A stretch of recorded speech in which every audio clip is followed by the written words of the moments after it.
Telangana phone tapping వ్యవహారంలో ఎప్పుడైతే ఆ మాజీ ఐపీఎస్ ప్రభాకర్ సిబ్ అధినేత ఉన్నాడో, గతంలో మాజీ అధినేత, ఎప్పుడైతే అమెరికా నుంచి వచ్చి విచారణకు హాజరవుతూ ఉన్నాడో అప్పటి నుంచి సంచలన విషయాలు వెలువలోకి వస్తూ ఉన్నాయి.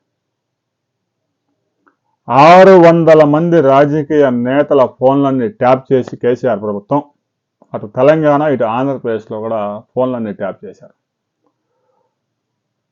రాజీవ్ గాంధీ కాలంలో 1-2 ఫోన్లు ట్యాప్ చేస్తే ముఖ్యమంత్రి రాజీనామా చేసి ప్రభుత్వాలు కూలిపోయిన సందర్భాలు ఉన్నాయి. ప్రస్తుతం 600 ఫోన్లు ట్యాప్ చేశారంటే ఎంత అరాచకానికి పాల్పడ్డారో చూడండి.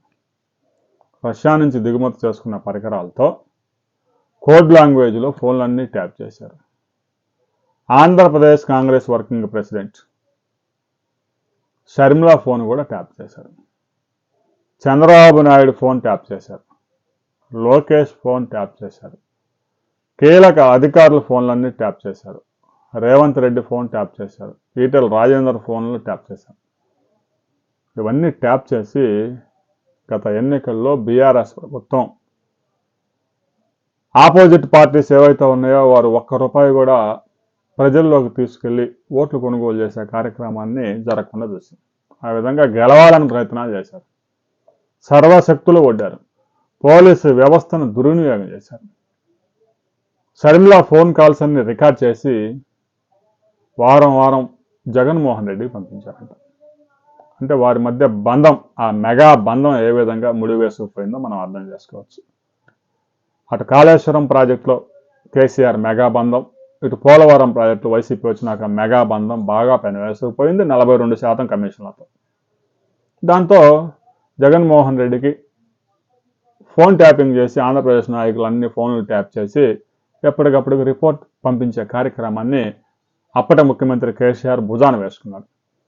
దాంతో జగన్మోహన్ రెడ్డి కూడా రాష్ట్రానికి రాజధాని లేకుండా చేస్తాను అని హామీ ఇచ్చి కేసీఆర్కి 3 రాజధానులను 3 ముక్కలాటాడి అమరావతి రాజధాని లేకుండా చేశాడు.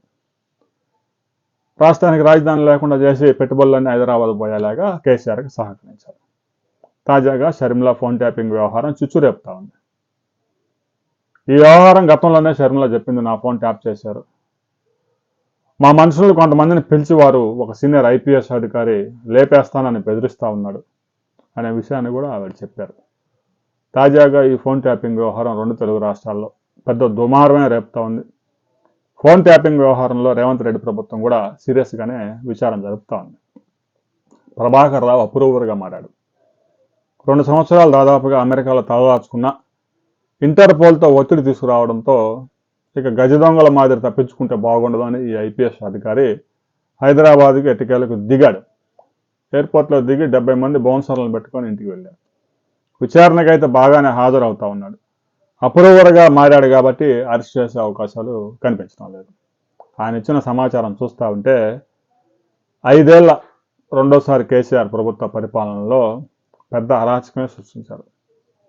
అందరు ఫోన్లు ట్యాప్ చేసి, ఇటు తెలంగాణ అటు ఆంధ్రప్రదేశ్లో ఫోన్లన్నీ ట్యాప్ చేసి, సినిమా వాళ్ళ ఫోన్లు ట్యాప్ చేసి, రియల్ ఎస్టేట్ వాళ్ళ ఫోన్లు ట్యాప్ చేసి, వ్యాపారస్తుల ఫోన్లు ట్యాప్ చేసి వాళ్ళని బెదిరించి వేల కోట్ల రూపాయలు వసూలు చేశారు అనే విషయాన్ని కూడా విచారణలో వెల్లడైందని తెలుస్తోంది. రాబోయే కొద్ది గంటల్లో తెలంగాణ ఫోన్ ట్యాపింగ్ వ్యవహారంలో మరికొన్ని కీలక అంశాలు వెలుగులోకి వచ్చే అవకాశం ఉంది. ఆ అంశాలు వెలుగులోకి వచ్చిన తర్వాత మనం మరో వీడియోలో తెలుసుకుందాం.